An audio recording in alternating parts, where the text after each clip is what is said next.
چلیں شروع کریں, پڑھیں. نہیں بس جا رہی ہے, نہیں جا رہی, خیر ہے, پڑھیں تو صحیح نا, پتہ چل جائے گا. ابھی میسیج ادھر آئیں گے کہ جا رہے ہیں. بسم اللہ الرحمن الرحیم. پہلے ہم لوگ حجاب ہست اور حجاب سکون یہ دو تو پڑھ چکے تھے, لیکن بہت سارے دوستوں نے کہا جی کہ کچھ سمجھ نہیں آ رہی, کوئی آواز نہیں آ رہی, اور ویڈیو رک کے چل رہی ہے جب ہم پارک میں تھے. تو ابھی ہم گھر آئے ہیں, گھر میں ابھی اس کو دوبارہ سے انشاءاللہ بھی پڑھتے ہیں, تو پھر تو آپ کے کوشچنز لیتے ہیں تاکہ پتہ چلے کہ ابھی ذرا ہمیں بتا دیں کہ آواز سے آ رہی ہے نہیں آ رہی, تاکہ پھر ہست یعنی ہونا ایک حجاب ہے, اور اس کو دیکھنے والا محجوب وہ یہی تمنا کرتا ہے کاش وہ نہ ہوتا. شاعر جیسا کہ شاعر کہتا ہے, جب میری نگاہ پر یہ بیگانہ وجود ظاہر ہوتا ہے تو مجھے ایک پردیسی کی طرح اپنا دیس یاد آتا ہے, کیونکہ یہ وجود اپنے حقیقی وطن یعنی عدم سے دور ہے. بے شک عدم اس کی ذاتی صفت اور اس کا حقیقی وطن ہے, جبکہ اس وجود کا استعمال تو وہ بحالت مجبوری کر رہا ہے. یہ بھی میرا وطن ہے کہ مجھے اس کے شوق نے ستایا. مجھے یہ شوق ہوا کہ اپنے وطن یعنی عدم کو چھوڑ کر وجود پذیر ہوں تاکہ اسے دیکھوں جس نے مجھے یہ وجود عطا کیا. لیکن جب اس نے مجھے میری شکل میں ڈھالا جو کہ وجود ہی ہے, تو میں نے خود کو دیکھا, چونکہ میں نے اپنی صورت کے سوا کچھ نہ دیکھا. تو مجھے اپنا دیس یعنی عدم آباد یاد آیا, تو اس کے شوق میں تڑپا. یہ اللہ کا کہنا ہے, میں نے تجھے پہلے بھی تخلیق کیا تھا جب کہ تو کوئی چیز نہ تھا. یہ حجاب ہست ہے, ہستی اپنی جو ہستی ہے اس کے بارے میں کہا ہے کہ بتا رہے ہیں کہ یہ بھی ایک حجاب ہے. کیسے حجاب ہے کہ آگے بتاتے ہیں کہ جب انسان حالت عدم میں تھا یعنی عین ثابت والی حالت میں, اس سے جب اللہ تعالیٰ نے اس کو وجود بخشا تو وہ دنیا کے اندر جو وجودی حالت ہے اس میں آیا. تو اس وجودی حالت میں آنے کے بعد اس عدم میں اس کو یہ شوق تھا کہ مجھے وجود پذیر ہوں. جب وجود اس کو ملا تو اس نے اس کی یہ بھی تھا کہ میں اس کو دیکھوں جس نے مجھے تخلیق کیا. جو تخلیق کرنے سے مراد اللہ تعالیٰ کو, میں اللہ تعالیٰ کا دیدار کروں, اس کو دیکھوں. لیکن جب وہ دنیا میں آیا تو اسے یہ پتہ چلا کہ میں تو اس وجود کے ساتھ میں اسے نہیں دیکھ سکتا. تو پھر اس نے کہا کہ کاش میں واپس عدم میں چلا جاؤں. ہاں, پھر اسے یہ تمنا ہوئی کہ کاش میں واپس میں جو ہے نا وہ عدم والی حالت میں چلا جاؤں, تاکہ وہی بہتر تھی. یہاں پہ آنے کے بعد تو اور بہت ساری مصیبتیں اور بہت ساری مسائل شروع ہو گئے, بہت ساری تکالیف اور باقی یہ دنیا کے اندر جو چیزیں ہمارے ساتھ پیش آتی ہیں. تو پھر اس نے کہا کہ کاش میں واپس ہی چلا جاتا اور وہیں پہ مجھے سکون ہوتا. عدم والی حالت بہتر تھی, عدمی حالت جو تھی وہ بہتر تھی. اس کو شیخ اکبر نے عدمی حالت سے مراد مطلب جو عین ثابت والی حالت ہے. تو اس میں پھر میروی رحمۃ اللہ نے یہ بتایا ہے کہ سن لو آپ. السلام علیکم. اچھا, اس میں پھر وہ بتایا ہے کہ کس طرح سے جو ہے نا یہ بھی حجاب ہے. تو یہ ہم نے ہست کا حجاب جو ہے ادھر پڑھ لیا تھا. ابھی اس کے بعد انشاءاللہ ہم جو ہیں یہ دوسرا حجاب ہم نے سکون والا بھی پڑھا تھا, وہ بھی پڑھتے ہیں. لیکن ہست کے حجاب اگر جن لوگوں کے پاس کتاب یہ موجود ہے تو یہ چونکہ ان کے پاس ہے تو وہ پڑھ سکتے ہوں گے. تو وہ اگر کوئی اس کے حوالے سے سوال ابھی کر سکیں تو یہ کر دیں. ہم فی الحال اس کا جواب مطلب یہیں پر اس کا جواب لے لیں گے. تو انشاءاللہ اس کے بعد پھر دوبارہ سے سکون کا حجاب پڑھتے ہیں. ہمارے پاس ابھی کامنٹس آ رہے ہیں. اویس صاحب کا کامنٹ آیا ہے, عمر فاروق صاحب کا بھی آیا ہے. تو ابھی میرے خیال میں نیٹ بھی ٹھیک ہے اور کامنٹس بھی آ رہے ہیں. اور یہ حجاب ہست جو ہے اس کے حوالے سے کسی شخص کا کوئی سوال ہے تو وہ کر دیں. تو یہ ٹھیک ہے. اچھا جی, پڑھیں. ہاں, میں نے کہا کہ کسی کا سوال اگر جن کے لوگوں کے پاس کتاب ہے تو وہ سوال کر لیں. حجاب ہست جو پڑھا ہے نا ابھی, یہ کیونکہ بڑا مطلب ایک ایسا ٹاپک ہے کہ اس میں کوسچنز کافی سارے ہوں گے, دوست احباب جتنے بھی سن رہے ہیں ان کے. تو اگر اس حجاب ہست کے متعلق کوئی کوسچن ہے تو وہ کریں, تو تاکہ پھر اس سے اگلا جو ہے وہ اگلا حجاب اس کو پڑھیں, حجاب سکون. تو اس کے متعلق اگر کوسچن ہے تو وہ کر لیں. ہاں نہیں, وہ انہوں نے بس لکھا ہے اسی طرح. میں انہوں نے کہا بڑی آپ کوشش کر رہی ہیں کہ چلیں, وہ یہ اس سے ملتے نہیں ہے. ٹھیک ہے جی. تو حجاب ہست تو یہی ہے کہ اصل میں بات یہ ہے, حجاب ہست یہ ہے کہ یہاں پہ جو ہماری ہستی ہے نا, جہاں دنیا کے اندر جو وجود ہے, یہی ایک حجاب ہے. ہاں, یہ بذات خود حجاب ہے, بس یہ حجاب ہست ہے. ہاں, یہ حجاب, اس کو حجاب ہست کہیں گے کہ یہ مین جو ہماری دنیا کے اندر ہمیں ہمارے اور اس کے درمیان جو ہمیں چیز روک رہی ہے نا اس چیز سے دیکھنے کو, اس کے دیدار سے, وہ ہمارا یہ وجود ہے. اس وجودی حالت میں ہم اس کو نہیں دیکھ سکتے. جب تک اس وجود سے عدمی حالت میں جائیں گے تو وہاں پہ بھی مسائل نہیں ہیں, لیکن پھر بھی یہاں پہ جب دنیا وہاں پہ تھا تو اس نے کہا کہ مجھے وجود ملے, اب یہاں پہ آ گیا, جب یہاں پہ آیا تو اس نے کہا جی کہ میں دیکھ تو میں پھر بھی نہیں سکتا, فائدہ کوئی نہیں, تو واپس اسی حالت میں چلا جو تو زیادہ بہتر ہے. ہاں اچھا, یہ قمر صاحب کہہ رہے ہیں کہ جی آج ابرار بھائی نیٹ ورک نے بہت ڈسٹرب کیا. ہاں جی, آج آپ ہم نے ہماری زیادہ دوڑیں لگوائی ہیں, آج آپ کے تو خیر ہے. ہم لوگ تو پہلے تو پارک گئے, پارک سے پھر واپس آئے تو اس میں بھی ہمیں آدھا پونا گھنٹہ تو وہاں پہ لگ گیا, تو اس وجہ سے. سمینہ عظمت کہہ رہی ہے عدم میں ہم سوچتے تھے, اس کا جواب دیں جی. دیکھیں عدم میں سوچنا, دیکھیں عدم میں یا تو یہ ہے نا کہ ہمارا کوئی وجود تو تھا نہیں, دیکھیں سوچ تب آئے گی جب آپ کا وجود ہوگا. وہاں پہ تو ایک عدمی حالت ہے, کچھ بھی نہیں ہے وہاں پہ, صرف علم ہے ایک, ٹھیک ہے جی. نہیں لیکن جب انہوں نے مانگا تو کچھ نہ کچھ تو تھا نا. مانگنے سے مراد, دیکھیں جب مانگنے سے مراد یہ ہے کہ اس نے علم لیا. جب کسی چیز سے علم لیا جاتا ہے تو اس سے مانگا, تو مانگنے سے مراد اس سینس میں کہ اب میں آپ کو کیسے بتاؤں کہ اب ایک کوئی چیز میں دیکھتا ہوں, میں جیسے ایک کرسی میرے سامنے پڑی ہوئی ہے, میں کرسی کو دیکھ رہا ہوں. اس کرسی کا جو اس کے بازو, اس کے جو ٹانگیں ہیں, اس کے اوپر جو سیٹ لگی ہوئی ہے, اس کے اوپر جو کور ہے, تو یہ بذات خود مجھے ایک علم دے رہا ہے, نہ کہ وہ زبان حال سے مجھ سے مانگ رہا ہے کہ مجھے یہ چیز دے دو, لیکن یہ تقاضا کر رہا ہے کہ میرے اوپر بیٹھ جائے. ہاں, یہ تقاضا کر رہا ہے کہ یعنی تقاضے سے مراد کہ وہ خود مجھے اپنا علم دے رہا ہے. تو یہ نہیں, علم تو دے رہا ہے نا, لیکن مانگ کس طرح ہے؟ اسی طرح سے زبان حال سے, تو میں کہتا ہوں زبان حال سے مطلب ہے یہ زبان کال سے نہیں, زبان کال سے, وہ زبان حال ہے اس کا کہ وہ اس سے مانگ رہا ہے, اس کی زبان تو ہے نہیں وہاں پہ. ہاں, وہاں پر آپ اس کو زبان کال نہیں کہہ سکتے, جسم تو ہے نہیں نا.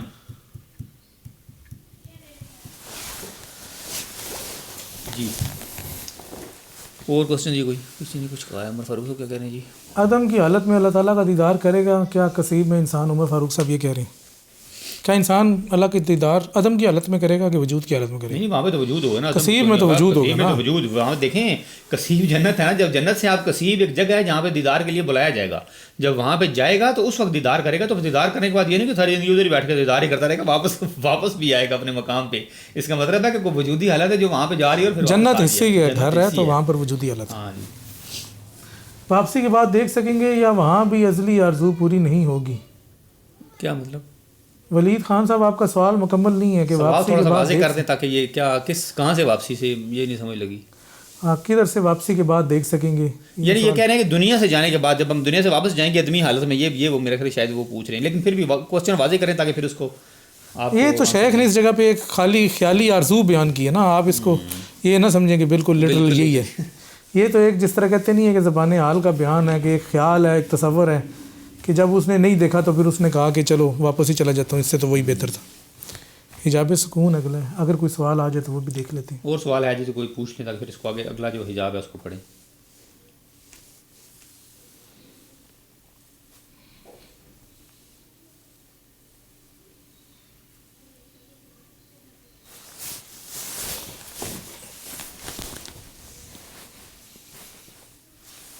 چلیں آگے. ہاں جی, انہوں نے خالی جی کہا ہے. جی سے مطلب جو میں نے کہا وہی کہہ رہے ہیں کہ یہاں سے دنیا سے جانے کے بعد اگر آپ وہاں پہ جائیں گے, دنیا سے جانے کے بعد نہیں, وہ کہہ رہے ہیں کہ عدم میں واپسی کے بعد دنیا سے یعنی عدمی حالت میں اگر انسان اگر عدمی حالت میں دیکھ رہا ہوتا تو پھر اس کو تو تمنا ہی کی ہوتی کہ میں اس وجود میں آ کے اس کو دیکھوں. اس کا مطلب ہے عدمی حالت میں بھی موجود تھا, وہاں پہ بھی موجود تھا, اور یہاں پہ بھی موجود ہے. آگے جا کے ہو سکتا ہے, آگے جا کے جب جو جنت میں جائے گا, جنت کثیر میں جب بتایا, جیسے وہ ایک دوست ہیں عمر فاروق صاحب, انہوں نے کہا کہ کثیر میں جا کے تو اسے وہ دیدار والی جو کیفیت ہے وہ مل سکتی ہے. تو پھر بھی اگر وہاں پہ بھی اگر آپ دیدار کہیں نا کہ کمپلیٹلی جو دیدار ہے وہ پھر وہاں پہ بھی ایک کچھ نہ کچھ حجاب ہوگا ہی, لیکن وہاں پہ بھی کمپلیٹلی نہیں ہوگا کہ آپ کہیں کہ میں نے اس کو ہی. وجود کا استعمال بحالت مجبوری سے کیا مراد ہے؟ پیچھے جاؤ نا. وجود کا استعمال بحالت مجبوری یہی ہے کہ آپ دیکھیں آپ کو وجود دے دیا اس نے, اب آپ کیا کر سکتے ہیں نا. دیکھیں اب مجبوری سے مراد, بحالت مجبوری سے مراد یہ ہے کہ آپ مجبور ہیں کس چیز کے لیے مجبور ہیں, اس وجود کے لیے. آپ خود تو کچھ نہیں نہ کر سکتے, ہاں, نہ معدوم ہو سکتے ہیں. تو یہ مجبوری, خودکشی بھی حرام ہے, خودکشی بھی حرام ہے. تو یہ وہ مجبوری ہے جی, آپ نے اس طرح رہنا ہی رہنا ہے. تو اس سے مراد یہ ہے کہ آپ اب مجبور ہیں, چونکہ دنیا میں چونکہ اب آپ آ گئے ہیں, نیا بچہ آ جاتا ہے جس طرح, تو اب وہ تو کچھ نہیں کر سکتا کہ میں کیا کروں, اب جب تک ادھر ہے وہ تو رہ کے ہی رہے گا. تو یہ مجبوری ہے اس کو. اب چلیں جی آگے چلتے ہیں. اگر کسی کا سوال ہے تو بے شک کر لیں. ہاں چلیں آگے, کوئی سوال اور نہیں ہے. آگے جی حجاب سکون عبودیت کے تقاضوں یعنی بے ثباتی اور گردش کے تحقق سے محجوب رکھتا ہے. شاعر کہتا ہے, کیا تو نے بوڑھے شیر کو نہیں دیکھا کہ وہ اپنی کچھار میں ہی پڑا رہتا ہے جبکہ نیچ جنگلی جانور ادھر ادھر گھومتے رہتے ہیں۔ بے شک سکون ہی ثبوت ہے جبکہ کائنات کو حقیقی ثبوت کہاں حاصل۔ یہ تو کسی کے ثابت کرنے سے ثابت ہے، اس کی حقیقت تو فنا ہو جانا ہے۔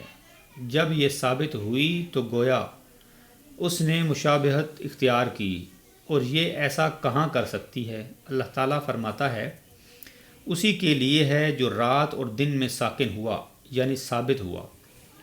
اشارہ یہ ہے حرکت وجود کے لیے ہے اور اسی حرکت کے لیے دعویٰ ہے، جبکہ اللہ ہر طرح کی شراکت داری اور شریکوں سے بے نیاز ہے۔ اوپر کہتے ہیں جی کہ سکون عبودیت کے تقاضوں یعنی بے ثباتی اور گردش کے تحقق سے محجوب رکھتا ہے۔ اس کو بھی ڈیفائن کریں نا، اس کا کیا ہے؟ اس کو ہم نے پہلے بھی ڈیفائن کیا تھا، ادھر جدھر پارک میں پڑھا تھا تو بتایا تھا کہ سکون کا مطلب ہوتا ہے کہ بندہ حرکت نہ کرے، اور جو حرکت نہیں کرے گا تو پھر وہ اب تو نہیں ہو سکتا۔ غلام تو وہی ہوتا ہے جس کو آقا کہتا ہے یہ بھی حرکت کرو وہ بھی حرکت کرو۔ تو اس وجہ سے کہا کہ سکون جو ہے وہ عبودیت کے برخلاف ہے۔ عبودیت کے تقاضے تو یہ ہیں کہ بندہ جو ہے اپنے آقا کے حکم پر ہر وہ حرکت کرے جس کا اس نے حکم دیا، تو چونکہ سکون اس کے الٹ ہے اس وجہ سے یہ بھی ایک سمجھ لیں کہ حجاب ہی ہے۔ تو آگے ہے کہ شاعر کہتا ہے، کسی عربی شاعر کا شعر ہے کہ بوڑھے شیر کو نہیں دیکھا اپنی کچھار میں پڑا رہتا ہے جبکہ نیچ جنگلی جانور ادھر ادھر گھومتے رہتے ہیں۔ آگے فرمایا بے شک سکون ہی ثبوت ہے، یعنی کہ سکون ثبوت ہے، اور ثبوت کا مطلب ہے کہ عدم والی حالت میں چلے جانا، یعنی ایک جگہ رک جانا، سکون ہونا، وہاں پہ عدمی حالت میں سمجھ لیں آپ۔ تو کائنات جو ہے چونکہ وہ عدمی حالت میں نہیں ہے تو وہ پھر حرکت کرے گی۔ اسی وجہ سے کہا کہ کائنات کو حقیقی ثبوت کہاں حاصل، کیونکہ جب وہ چیز تخلیق ہو گئی ہے تو اب تو آپ کو ویسے ہی پتہ ہے کہ ایک ایک ایٹم ایک ایک مالیکیول اس کے اندر ساری چیزیں حرکت کر رہی ہیں۔ تو یہ اس وجہ سے کہا کہ کائنات کو ثبوت نہیں ہو سکتا، ثبوت عدمی حالت میں ہی ہوتا ہے، جو کہ عین ثابتہ بھی جس کو کہا جاتا ہے۔ آگے فرمایا یہ تو کسی کے ثابت کرنے سے ثابت ہے اور اس کی حقیقت تو فنا ہو جانا ہے، یعنی کہ وجود جو حاصل ہوا یہ تو کسی نے وجود دیا ہے تو تبھی اس کو وجود حاصل ہوا نا، جب وہ واپس لے گا تو پھر فنا ہو جائے گی۔ جب یہ ثابت ہوئی تو گویا اس نے مشابہت اختیار کی، جب کائنات ثابت ہوئی تو گویا اس نے اپنے خالق کی مشابہت اختیار کی، کیونکہ وجود اس کے پاس تھا، اور ایسا کہاں کر سکتی ہے۔ پھر آگے شیخ اکبر نے ایک آیت لکھی ہے کہ اسی کے لیے ہے جو دن اور رات میں ساکن ہوا، یعنی ثابت ہوا۔ اشارہ یہ ہے کہ حرکت وجود کے لیے ہے اور اسی حرکت کے لیے دعویٰ ہے، جبکہ اللہ تعالیٰ ہر طرح کی شراکت داری اور شریکوں سے بے نیاز ہے۔ چونکہ حرکت وجود کے لیے ہے اور وجود باری تعالیٰ جو ہے وہ ایک ہی ہے، واحد وجود حق ہے، تو اسی وجود میں دعویٰ بھی ہے۔ تو اللہ تعالیٰ تو سب سے بے نیاز ہے، اس کا مطلب ہے کہ کوئی شریک اس کا وجود میں ہے نہیں، تو اس کے علاوہ کسی اور چیز کی حرکت ہے نہیں۔ تو بیسیکلی یہ ہے۔ حاشیہ 32 نمبر پڑھ لیجیے۔ ٹھیک ہے جی، 32 نمبر حاشیہ پڑھ لیں اس کا ذرا۔ 32 نمبر حاشیہ جی کہ اسی طرح آپ باب نمبر 198 میں فرماتے ہیں جان لے کہ یہ باب سکون اور حرکت کے علم کو اپنے اندر سموئے ہے، یعنی علم ثبوت و اقامت اور علم تغیر و انتقال۔ اللہ تعالیٰ فرماتا ہے اسی کا ہے جو ساکن ہے، یعنی ثابت ہوا، کیونکہ قدیم کا سلبی وصف ثابت ہے جبکہ محدثات کا سلبی وصف اس کے ثابت ہونے ان کے ثابت ہونے سے ثابت ہوتا اور زائل ہونے سے زائل ہو جاتا ہے۔ ان محدثات کی تبدیلی کے ساتھ ساتھ یہ وصف بھی تبدیل ہوتا رہتا ہے، کیونکہ یہ محدثات معدوم تھے، پھر ایجاد ہوئے اور انہوں نے وجود کو قبول کیا۔ یہ حالت عدم پر ثابت قدم نہ رہے، چونکہ ان کی حقیقت ایک حال سے دوسرے حال میں جانا ہے، تو ان کے سلبی اوصاف بھی بدلتے رہتے ہیں، اور ان کا ثبات تغیر میں ہی ہے، کسی خاص سلبی وصف پر نہیں۔ چونکہ سکون حرکت کا نہ ہونا ہے تو اس میں دعویٰ درست نہیں، حق تعالیٰ نے اسے اپنے ساتھ منسوب کیا، چونکہ دعوے کو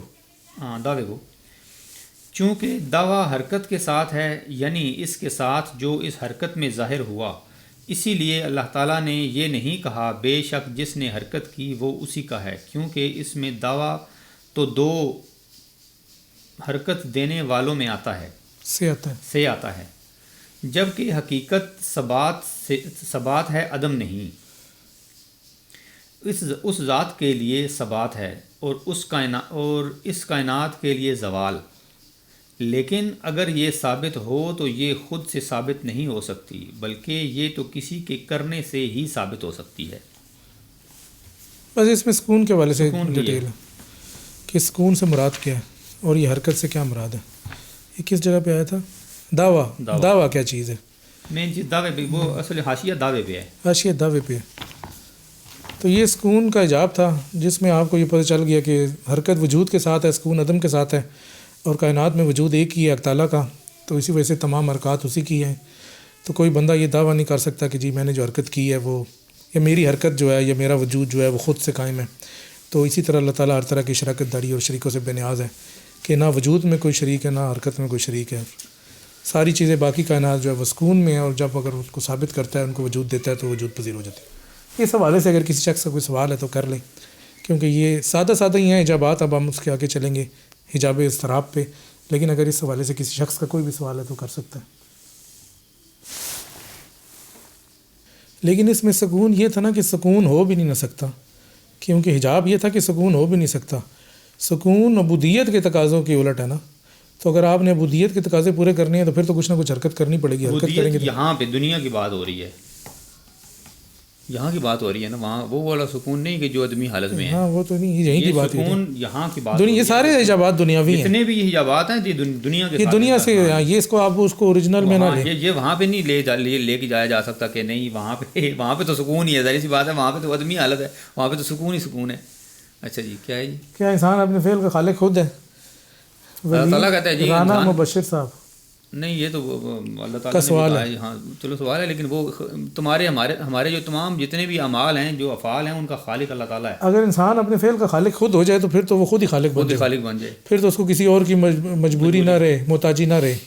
تو سادہ اگر آپ تھوڑی سی عقل سے بھی کام لیں تو آپ کو اتنا پتہ چلے گا کہ انسان جو ہے وہ محتاج ہے تو اپنے ہر عمل میں، تو اس کا مطلب ہے کہ وہ اپنے فعل کو خود تخلیق نہیں کر سکتا جب تک کہ اللہ تعالیٰ اس کا فعل تخلیق نہ کرے۔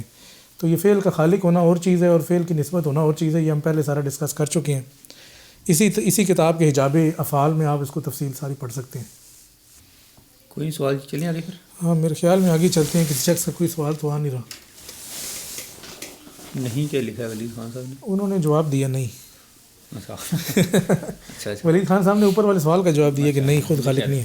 آگے چلتے ہیں جی، حجاب اضطراب ایک حجاب ہے۔ یہ شوق کا دل کو ایسے زیر کرنا ہے کہ وہ محبوب کی یاد میں لگا رہے یا پھر دائمی خواہش میں تڑپتا رہے۔ مضطرب الحال کی حالت ایسی ہوتی ہے، مجھے کیا خبر کہ میری رات لمبی ہے یا چھوٹی، جو آتش عشق میں جل رہا ہو وہ کیسے یہ جان سکتا ہے کہ رات لمبی ہے یا چھوٹی ہے؟ ہاں، جس کو اپنی ہوش نہیں ہے تو اس کو رات کی کیا ہوش نہیں، وہ تو اس عشق کے اس میں جل رہا ہے بیچارہ، اس کا سارا دھیان جلنے پہ ہے، رات پہ تھوڑا ہی ہے۔ آگے سوال ہے، پر اس سینس میں جزا اور قضا کانسیپٹ کیسے فٹ ہوتا ہے؟ یہ آپ دیکھیں شیخ اکبر نے اس کو فٹ کیا ہوا ہے، ان کا اپنا کانسیپٹ ہے، ہر بندے کا اس میں اپنا کانسیپٹ ہوتا ہے جزا اور سزا کے حوالے سے بھی۔ تو جو شیخ کا کانسیپٹ ہے وہ تو ان کے اپنے موضوعات میں، نظریات میں بالکل ٹھیک ہے۔ عمر فاروق صاحب نے آیت نمبر اور ساری وہ ساتھ لکھ بھی دی ہے، لیکن جو دوسرا ہے آپ کا کانسیپٹ، اب ہمیں نہیں پتہ کہ آپ کا کس طرح سے کانسیپٹ ہے، ہر بندے کا اس میں اپنا کانسیپٹ ہے۔ تو مذہب کے اندر بھی مختلف کانسیپٹس ہیں، تو شیخ کا اپنا کانسیپٹ میں باتیں ٹھیک آتی ہیں، باقی کے ساتھ میچ نہیں کرتی۔ اسی وجہ سے ہم کہتے ہیں کہ جب آپ نے شیخ کو پڑھنا ہے تو پھر شیخ کو مکمل طریقے سے پڑھیں اور ان کو سمجھیں کہ وہ کیا کہہ رہے ہیں، تبھی آپ کو پوری بات سمجھ میں آئے گی۔ یہ اصل میں اضطراب جو ہے نا، اس کو بھی کہ حجاب کہا گیا ہے۔ حجاب بھی ایک اضطراب ہے، اضطراب ایک حجاب ہے۔ یہ شوق کے دل کو، یہ شوق کا دل کو ایسے زیر کرنا ہے کہ وہ محبوب کی یاد میں لگا رہے یا پھر دائمی خواہش میں تڑپتا رہے۔ اصل میں یہ اضطراب والی جو کیفیت ہے وہ بھی ایک حجاب ہے، کیونکہ جب محبوب کی یاد میں بندہ جو ہوتا ہے، وہ اس وجہ سے حجاب ہے نا، کیونکہ محبوب جو نہیں ہے، ہاں محبوب ہوگا تو اضطراب ختم ہو جائے گا، محبوب ہوگا تو پھر تو چلو اضطراب ختم ہوگا، لیکن بس اضطراب ہمیشہ ہی رہے گا پھر تو یہ نہیں، ہمیشہ تو نہیں رہے گا نا، جب محبوب سے وصل ہوگا تو اضطراب ختم ہو جائے گا۔ وہ جب وصل ہوگا، اصل میں وصل پکا تو نہیں ہے نا، مسئلہ یہ ہے نا یار، جس وقت ہوگا اس وقت تک تو اضطراب نہیں ہوگا نا، وقتی طور پہ آپ پھر اضطراب کا حجاب اٹھ جائے گا۔ تو یہ سادہ لفظوں میں اس طرح حجاب ہے۔ آگے جانے دیں. یہ چھوٹا سا ہی تھا ویسے اس میں بس ختم. نہیں ہاں بس ختم ہو نہیں ہے گیا. نا، یہ تو اتنا ہی تھا. اچھا یہ دیکھیں اب اس کتاب سے پڑھا تھا اس میں صفحے ہیں تو 173. 169 یہ ٹھیک ہے نا، 169 تھا. اچھا ابھی ہیں ٹھیک ہے جانے دو. پورے اس میں سے حجاب انبیاس اضطراب والا. اچھا ختم ہو گیا. کسی بندے کا اس کے حوالے سے کوئی سوال ہے تو کر لیں. ہے بالکل سادہ سا کہ جب آپ محبوب کی یاد میں تڑپ رہے ہیں تو اس کا ظاہری طور پہ مطلب ہے کہ آپ اس کے وصال میں نہیں، جدائی میں ہیں. جدائی میں ہیں تو حجاب میں ہی ہے، تو بس ختم ہو گیا. اس میں تو کوئی لمبی چوڑی بات آئی اضطراب والی کیفیت جو ہے وہ ایک حجاب ہے محبوب سے، محبوب سے. کیونکہ جب محبوب سے ملاقات ہوگی اضطراب ملاقات ختم ہو ہوگی، جائے اضطراب ختم ہو جائے گا. ظاہر سی بات ہے آپ نے اس کو دیکھ لیا تو کام وصل ہوں گے تو اضطراب نہیں رہے گا پھر، کیونکہ اضطراب ہے ہی جدائی کا، اس کے ملنے کا اشتیاق، اور اس کو کہہ لیں جو بھی کہہ لیں. کوئی کسی شخص کا سوال ہے تو وہ کر سکتا ہے، ویسے ہے آسان سا ہی.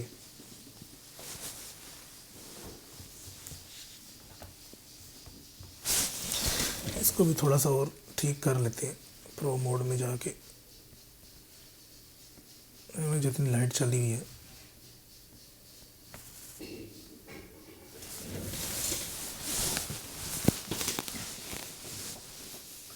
سوال تو کوئی نہیں آیا جی. چلیں جی آگے چلیں. حجاب انبیاس ہے. حجاب انبیاس مشاہدے کی جلدی وہب الہی سے محجوب کرتی ہے، کیونکہ سالک یہ جانتا ہے کہ دروازہ دستک دینے سے ہی کھلتا ہے، اسی لیے وہ طلب رکھتا ہے. جیسا کہ کہا گیا، آتش تو سنگ کے اندر ہی پنہاں ہے، لیکن یہ اس وقت تک نہیں جلتی جب تک کہ اسے چکماک نہ جلائے. اس کو کریں نظر ڈیفائن کیا ہے یہ حجاب انبیاس. حجاب انبیاس کیا ہے؟ مشاہدے کی جلدی وہب الہی سے محجوب کرتی ہے. یعنی کہ اللہ تعالیٰ نے آپ کو جس وقت پہ جو چیز دینی ہے، اگر آپ اس چیز کے لیے جلدی شروع کر دیں تو جتنی جلدی کریں گے چیز تو ٹائم پہ ملے گی، لیکن وہب الہی سے آپ محجوب ہو جائیں گے. آپ انتظار نہیں کر رہے اس کا، تو آپ کہیں گے کہ یہ میں بس کروں، مطلب جلدی جلدی مجھے مشاہدہ حاصل ہو. جس طرح کہ عمومی طور پہ بھی طریقت میں لوگوں کا یہی ہوتا ہے کہ جلدی جلدی ہمیں کو کشف ہو جائے، مشاہدہ ہو جائے، ہم مقامات پا لیں. تو وہ اس کے حوالے سے کہا ہے کہ یہ جو ہے یہ کیفیت انبیاس میرے خیال میں اسی کیفیت کی ہے. انبیاس ہو الی المشاہدہ، کہ مشاہدے کی طلب رکھنا یا اس میں جستجو میں رہنا. یہ وہب سے حجاب ہے کہ آپ کو جو اس نے وہب کرنا تھا، آپ نے اس کو تو انتظار نہیں کیا، اس کو تو نہیں دیکھا، بس آپ نے کہا کہ جلدی جلدی مجھے حاصل ہو جائے. تو بس یہ اتنی سی بات ہی ہے. آگے پھر شیخ نے انبیاس کا ایگزیکٹ مطلب بتائیں تاکہ انبیاس کا بتا تو دیا ہے، کیا مشاہدے کی طلب، مشاہدے کی جستجو. وہ وہب الہی سے حجاب ہے، کیونکہ سالک جانتا ہے کہ دروازہ دستک دینے سے ہی کھلتا ہے، اس لیے وہ طلب رکھتا ہے. یعنی کہ طلب رکھتا ہے لیکن جلدی نہیں کرتا، وہ دستک دیتا رہتا ہے، جب اس کا ٹائم آتا ہے تبھی دروازہ کھلتا ہے.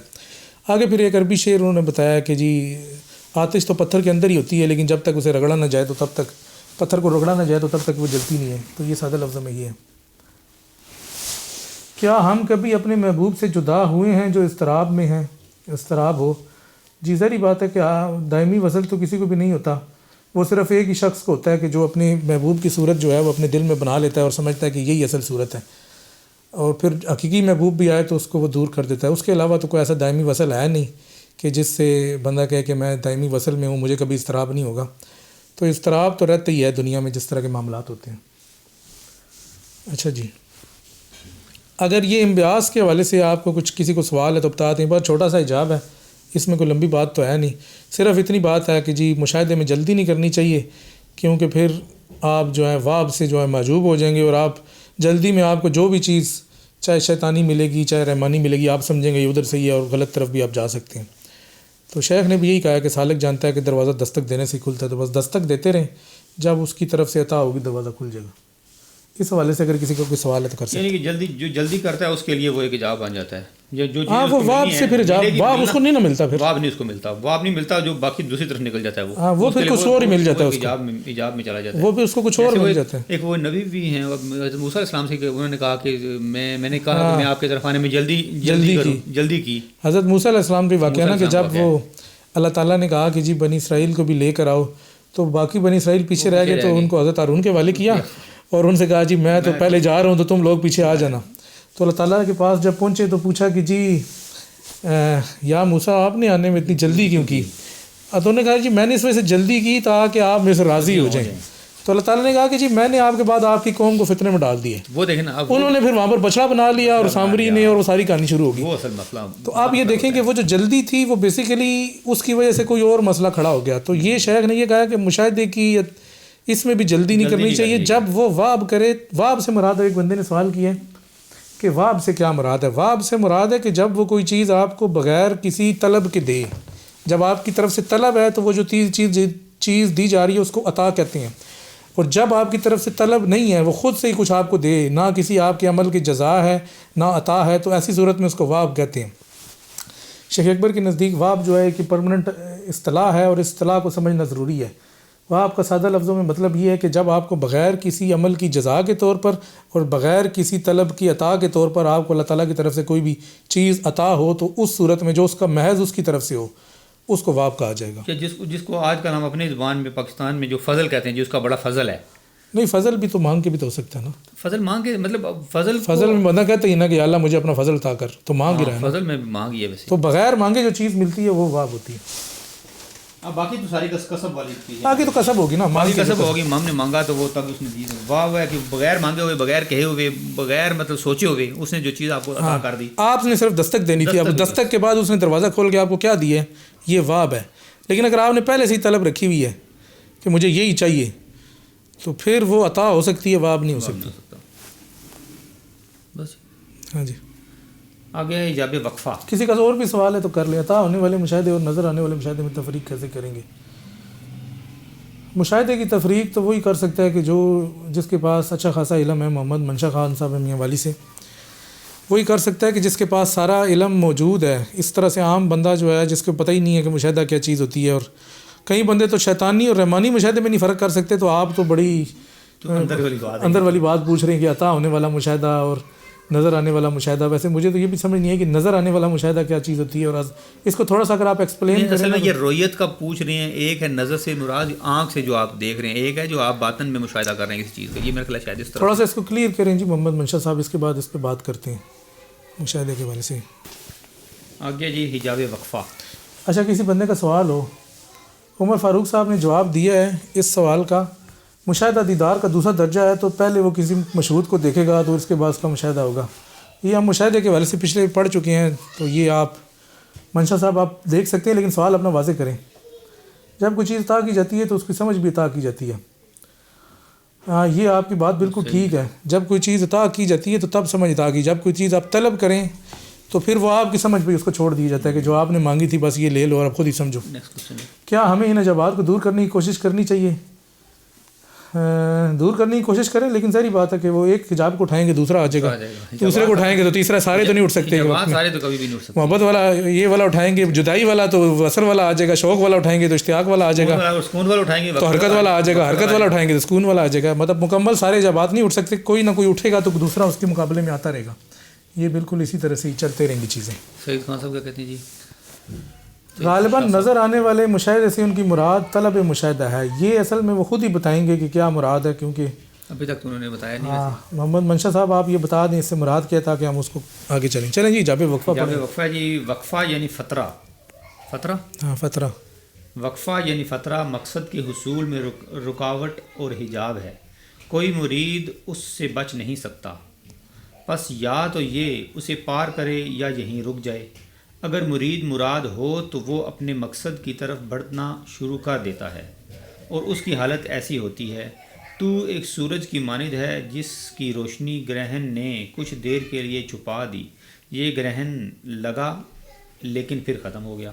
یہی وقفہ ہے. جیسے سورج گرہن ہوتا ہے, سورج گرہن میں وہ کچھ دیر کے لیے وہ جو اس کے سامنے گرہن لگ جاتا ہے, اس کو وہ وقفے والی سچویشن آ گئی, اور جب جیسے ہی وہ گرہن ہٹتا ہے تو وہ وقفہ ختم ہو جاتا ہے. یعنی یہ وقفہ کچھ ٹائم کے لیے, ہمیشہ کے لیے نہیں ہوتا. حجاب وقفہ یعنی وہ وقفہ بھی ایک حجاب ہے. یہی ہے مین اس کا.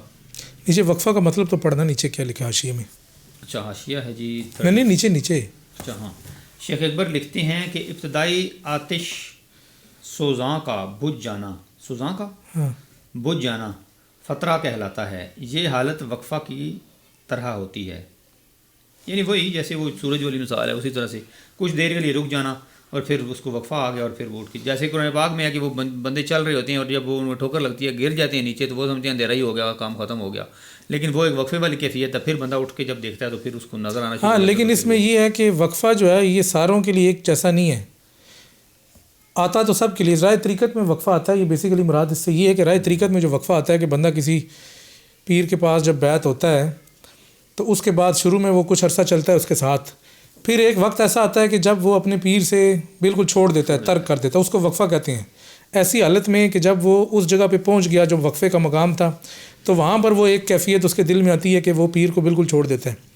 تو آگے لکھتے ہیں یا تو یہ اسے پار کرے گا یا یہیں رک جائے گا، یعنی کہ یا تو یہ شخص اس کیفیت کو پار کر کے دوبارہ سے اگلی کیفیت پہ آگے چلنا شروع کر دے گا یا یہیں رک جائے گا. جو رک جائے گا اس کا وہاں پر سفر طریقت کا ختم ہو جاتا ہے. تو اس لیے فرمایا کہ اگر مرید مراد ہو تو وہ اپنے مقصد کی طرف بڑھنا شروع کر دیتا ہے، یعنی کہ وہ شخص وہ مرید کہ جس کا آگے چلنا مقصود میں تھا یا مقدور میں تھا وہ تو آگے چلا جائے گا، لیکن زیادہ تر دنیا یا جو لوگ جن کا بس اتنا ہی سفر ہوتا ہے وہیں پر ختم ہو جاتی ہے، وہ وہیں پہ رکے رہتے ہیں، ان کا طریقت کا سفر ہی ختم ہو جاتا ہے، ان کا وہ وقفہ پھر دائمی ہو جاتا ہے، ان کا پھر وہ ہمیشہ کے لیے وہ حجاب ہو جاتا ہے. اور جو اس سے گزر کر، کیونکہ جو اس مرشد سے پیر سے گزر کر آگے جانے کی کوشش کرتا ہے جاتا ہے تو اس کا پھر نہیں مگر گزر کے نہیں، گزرنے سے مراد یہ ہے کہ مطلب وہ دوبارہ پیر کی طرف جائے گا اس وقفے سے گزر کے، وقفے سے ہی وہ مطلب ایک جو ٹائم لمٹ ہے اس سے گزر کے آگے جانا. وہ جو وقفہ ہے تھوڑی دیر کے لیے، یہ نہیں کہ پکا ہمیشہ کے لیے وہیں پہ رہ جائے، اس سے گزر کے آگے جائے. نظر آنے والے مشاہدے آپ نے فرمایا، لکھیں منشا صاحب لکھتے ہیں آپ نے کہا تھا کہ جی طلب میں جلدی نہیں کرنی چاہیے ورنہ نظر آنے والے مشاہدے کو آپ حقیقی سمجھ لیں گے، اس میں دستک دیتے رہتا ہونے کا انتظار کریں. اصل میں طلب میں جلدی سے مراد یہ ہے کہ اگر آپ کو طلب کوئی چیز آپ نے پہلے سے ذہن میں بنائی ہوئی ہے، کیونکہ شیخ نے تو واب کی بات کی ہے نا، طلب کی بات ہی نہیں کی. طلب جو ہے وہ عطا کے ساتھ، اس کے ساتھ عطا ہے، واب جو ہے وہ بغیر طلب کے عطا کو واب کہتے ہیں.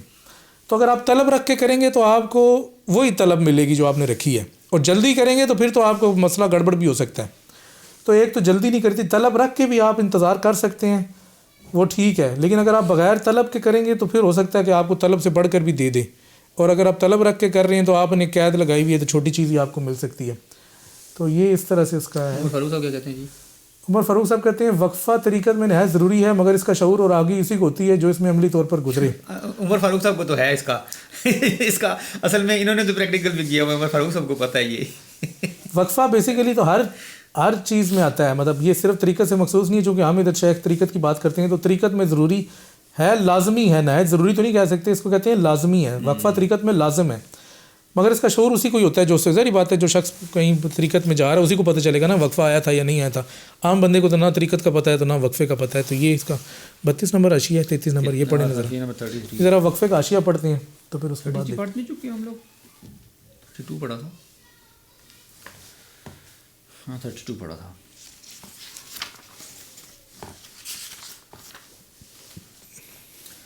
حاشیہ نمبر 33 جی. شیخ فتوحات مکیہ میں لکھتے ہیں جب اللہ تعالیٰ نے ہمیں اپنی جانب بلایا تو ہم نے ایک مدت تو اس پر لبیک کہا، پھر اس میں وقفہ آ گیا اور طریقت کا یہ وقفہ اہل اللہ خوب جانتے ہیں.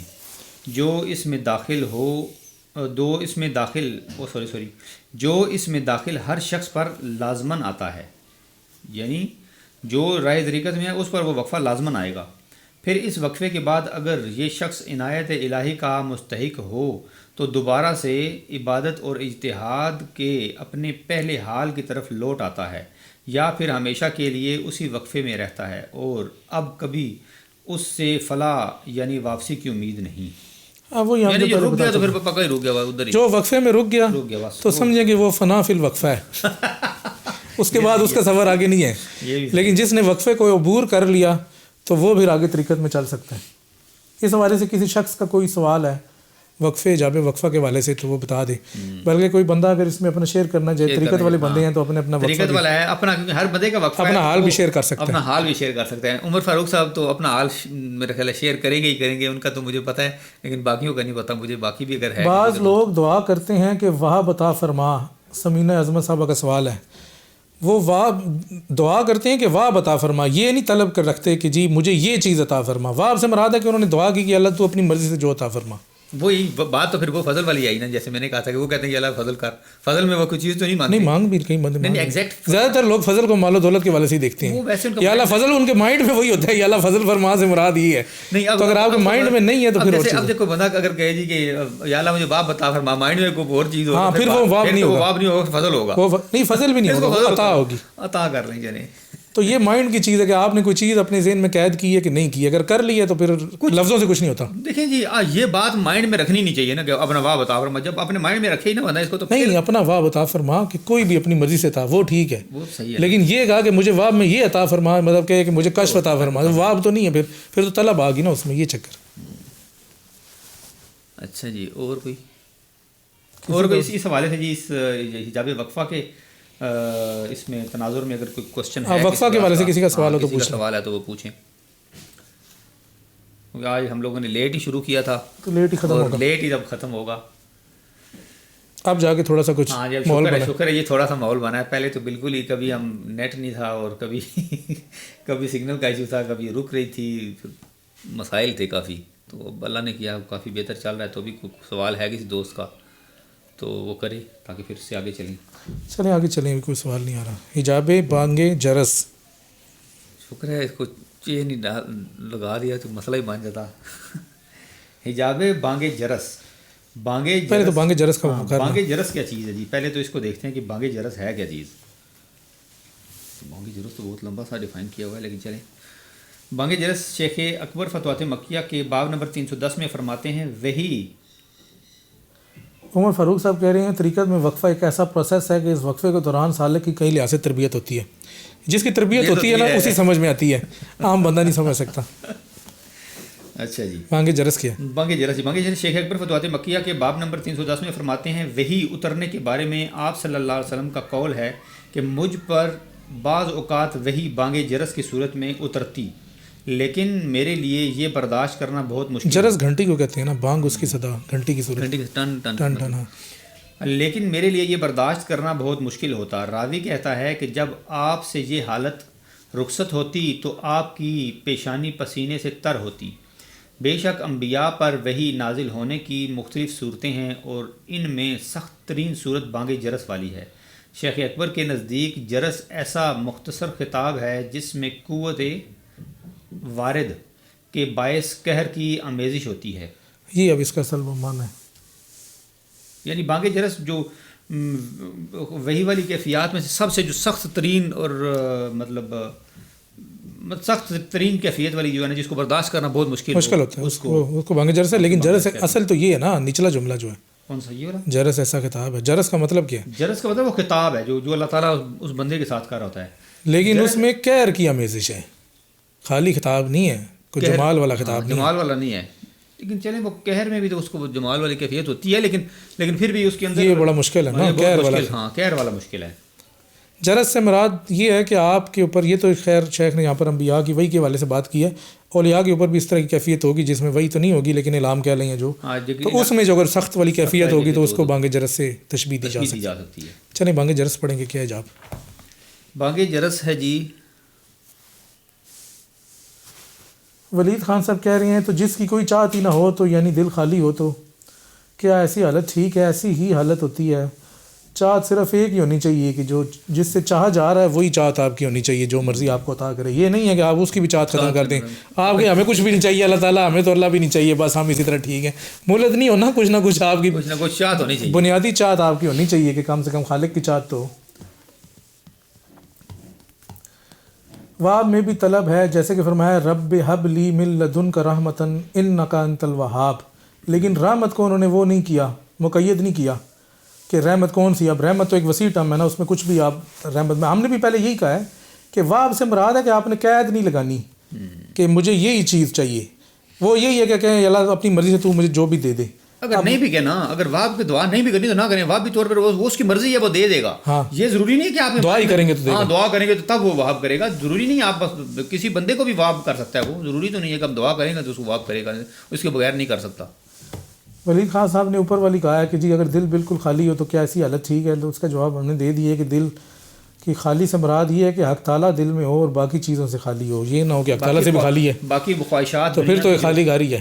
دنیا کی باقی خواہشات سے اس کو خالی کرو گے تو تبھی وہ آئے گا نا. دو چیزیں تو پھر اکٹھی نہیں رہ سکتی نا. نہیں بالکل خالی ہے تو اس میں کوئی چیز نہیں ہے نا. نہیں بالکل خالی تو نہیں نا. وہ تو وہ کہہ رہے ہیں کیا بالکل خالی ہے تو یہ ٹھیک ہے. نہیں یہ نہیں ٹھیک. ایک اس میں کچھ نہ کچھ رکھیں. خالی جو ہوگے پھر وہ کوئی نہ کوئی قبضہ کرنے کی کوشش کرے گا اس کو. شیطان پھر بیٹھا ہے تیاری میں، اس لیے اس کو خالی نہ چھوڑیں. اللہ تعالیٰ کی محبت اپنے دل کے اندر رکھیں. عمر فاروق صاحب نے کہا فصوص الحکم ایسی کتاب ہے کہ اس میں پڑھتے پڑھتے بڑے وقفے آتے ہیں. ظاہر ہے ولی خان صاحب کہہ رہے ہیں ظاہر ہے حق خالق کی چاہت غالب آئے گی تو باقی سب ختم ہو جائے گی. جی ختم تو نہیں ہوگی، بس ختم کرنے کی کوشش کریں گے، لیکن اصل ساری چیزیں وہ ساتھ لے کے چلنا ہے نا. اب دیکھیں یہ اگر ہم دیکھیں نبی پاک صلی اللہ علیہ وسلم سے زیادہ تو مطلب اللہ تعالیٰ سے محبت اور اللہ تعالیٰ کے نزدیک دل میں تو نہیں رہیں گی نا، دل میں نہیں رہیں گی. وہ یہ کہہ رہے ہیں کیا کہہ رہے ہیں دوبارہ پڑھنا. باقی سب ختم ہو جائے گی، یعنی باقی سب کی چاہت نہیں دل میں رہے گی. ہاں یہ آپ کی بات ٹھیک ہے. اچھا چاہت آپ کہہ رہے ہیں کہ جب وہ ہوگا تو چاہت نہیں رہے گی. ٹھیک ہے رہیں گی لیکن بندہ چیزیں رہیں گی، چاہت نہیں رہے گی. اچھا جی وقفے کے حوالے سے کسی شخص کا سوال ہے. وقفہ کا تو گزر گیا، ابھی کون سا ہم پڑھ رہے ہیں؟ ابھی یہ وہی بانگ جرس. اچھا بانگ جرس تو پڑھ رہے ہیں نا. چلیں پڑھیں بانگ جرس پڑھتے ہیں جی. بانگ جرس یہ آخری ہے میرے خیال میں. آخری کیا ہے؟ اس کے بعد انشاءاللہ بس آپ کے سوال لیں گے اور مکمل کریں گے. باقی نیکسٹ آج کے لیے آخری بانگ جرس ہی ہے جی. بانگ جرس تو پڑھ چکے ہیں لیکن اس کو تھوڑا سا اور پڑھ لیتے ہیں. مکمل پڑھیں نا. وہ ہم نے اس کا حاشیہ پڑھا ہے، ابھی اس کو آگے پڑھتے ہیں. بانگ جرس کلی مناسبت سے محجوب رکھتی ہے کیونکہ درد کی وجہ سے عدم مناسبت ہے. درد کی وجہ ہی عدم مناسبت ہے. درد کی وجہ ہی عدم مناسبت ہے. لیکن عدم مناسبت کیا عدم مناسبت سے مراد مطلب ہم میں اور اس میں کوئی مناسبت نہیں ہے یہ نہیں. لیکن اس آواز میں اتنی قوت ہے کہ کوئی چیز اسے روک نہیں پاتی. جیسا کہ کہا گیا جب موت اپنے پنجے گاڑ دیتی ہے تو پھر کوئی تعویذ کام نہیں آتا. یہ عدم مناسبت سے کیا مراد ہے؟ کلی مناسبت سے محجوب رکھتی ہے نا. میں وہی کہہ رہا ہوں نا. کلی مناسبت سے عدم مناسبت سے مراد یہ ہے کہ ہم میں اور اس میں کوئی مناسبت نہیں ہے. کلی مناسبت تو نہیں ہو سکتی نا. دیکھیں کچھ مناسبت بانگ جرس کلی مناسبت سے محجوب رکھتی ہے. ٹھیک ہے. بانگ جرس ایک خطاب ہے. یہ نہیں ہے کہ تو حق سے خود اپنے آپ کو ملانے لگ جاؤ. یہ ہے کہ ایک خطاب ہے. اس خطاب میں ایک قہر والی حالت ہے. لیکن ظاہری بات ہے کہ قہر والی حالت کلی تو نہیں ہے نا. رحم والی حالت تو اس میں آئی نہیں. پھر کلی خطاب تو نہ ہوا. تو اس وجہ سے وہ کلی اس میں مناسبت نہیں ہے. کلی اگر مناسبت سے خطاب ہو تو وہ کیفیت جو ہے وہی کی الہام کی وہ اس سے زیادہ بہتر ہے. اگر بانگ جرس والی ہے تو اس کا مطلب ہے کہ یہ قہر والا خطاب ہے اور قہر والے خطاب میں درد بھی ہوگا اور درد جو عدم مناسبت کی وجہ سے ہو رہا ہے کیونکہ مکمل مناسبت نہیں ہے تو کوئی جس چیز کی کمی ہے اس کی وجہ سے درد ہو رہا ہے. لیکن اس میں اتنی قوت ہوتی ہے کہ کوئی چیز اسے روک نہیں پاتی. یہ جب یہ خطاب ہوتا ہے تو اتنی قوت سے ہوتا ہے کہ نہ آپ اسے روک پاتے ہیں نہ کوئی. تو پھر جب ہونا ہوتا ہے تو پھر ہونا ہی ہوتا ہے. اور یہ اس کا جو ہے شیخ نے جو شعر کہا ہے اس حوالے سے وہ یہ ہے کہ جب موت اپنے پنجے گاڑ دیتی ہے تو کوئی تعویذ کام نہیں آتا. یعنی کہ جب موت آ جاتی ہے تو پھر تو آپ کا کوئی بہانہ کوئی تعویذ کچھ نہیں چلتا. اس طرح موت سے آپ نے کوئی بھاگنا یعنی کہ چھٹکارا نہیں ہے. اسی طرح بانگ جرس والا خطاب بھی ولی کو جو ہے وہ جھیلنا ہی پڑتا ہے. جھیلنا پڑتا ہے کہ جاب کیسے بنتا ہے پھر وہ کلی مناسبت سے جاب بنتا ہے نا. کلی مناسبت نہیں ہوتی نا پھر اس کو درد بھی ہوتا ہے ساتھ ساتھ. مناسبت جب تک کلی نہیں ہوگی وہ پوری طرح سے ایٹ ایز نہیں ہوتا نا. وہ اس میں سختی کا پہلو بھی ہے، وہ کچھ اور ٹینشن میں بھی ہے. یہ ساری ٹینشنوں کے ساتھ ہے نا. جب یہ چیزیں ہٹ جائیں گی اور دوسرا جب خطاب ہوگا تو اس میں زیادہ بہتر ہوگا نا. وہ کلی مناسبت سے حجاب ہے بس. کلی مناسبت سے حجاب ہے. بس اس کو آگے کے بارے میں ہاں بس اس کو ہم ادھر ہی ختم کریں گے کیونکہ ٹائم تقریباً آدھا گھنٹہ اس میں ہو گیا. ہاں پونے گھنٹہ ہو گیا تو 1 گھنٹے کا ہے. تو باقی ہم سوال لیں گے ابھی حجاب قرب سے. اب ہم نیکسٹ ٹائم شروع کریں گے. اس حوالے سے کسی شخص کا کوئی سوال ہے تو وہ آپ کر سکتے ہیں. بانگ جرس کے حوالے سے بھی کر سکتا ہے، وقفہ کے حوالے سے بھی. پیچھے جتنے اجابات ہم نے پڑھے ہیں کسی کا بھی کوئی سوال ہے تو وہ آپ کر سکتے ہیں کیونکہ اس کے بعد بس اب ہم اس کو 15 منٹ سوال جواب لیں گے اور اس کے بعد اس کو پھر ختم کریں گے. کہ آج کے دور میں بھی رانا مبشر صاحب کہہ رہی ہیں کہ آج کے دور میں جس طرح سابق اولیاء گزرے ہیں الہام وغیرہ ہوتا تھا آج بھی ویسے ہی اولیاء کرام ہیں. ظاہری بات ہے جی اولیاء کرام تو کسی دور کے ساتھ مخصوص نہیں ہے کہ آپ کہیں کہ جی پچھلے دور میں تھے تو آج کے دور میں نہیں ہیں. تو ہر دور میں ہی ہوتے ہیں اور ایسے لوگ بھی ہوتے ہیں موجود ہیں. اور اگر آپ ان سے آپ کے کوئی جاننے والے یا آپ کے تعلق میں کہیں ہیں تو آپ کو پتہ بھی چلتا ہے کہ واقعی اسی طرح کے ہی لوگ موجود ہیں.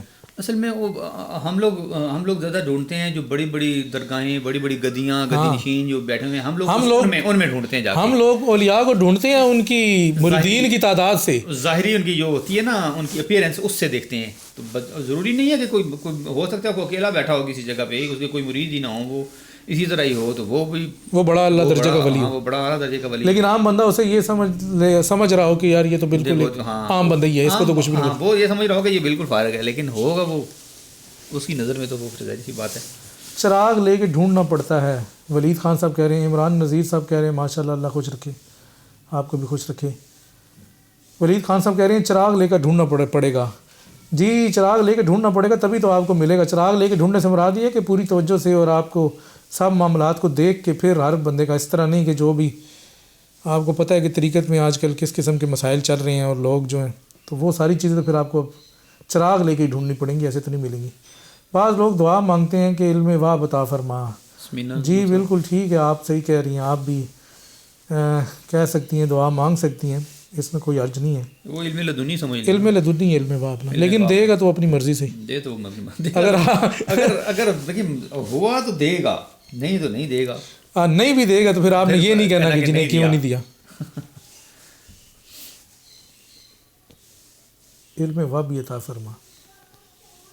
ویسے تو ساری چیزیں واہ بھی ہوتی ہیں، لیکن بس پیچھے سے کچھ تھوڑی بہت اقتصاب اور عطا یا چیزیں آتی ہیں تو تھوڑا سا اس میں ہم کہتے ہیں، لیکن ساری چیزیں ہیں وہیں سے ہی جہاں سے باقی آ رہی ہیں، ساری واہ بھی ہیں. کسی بندے کا سوال ہے تو بھی کر لیں.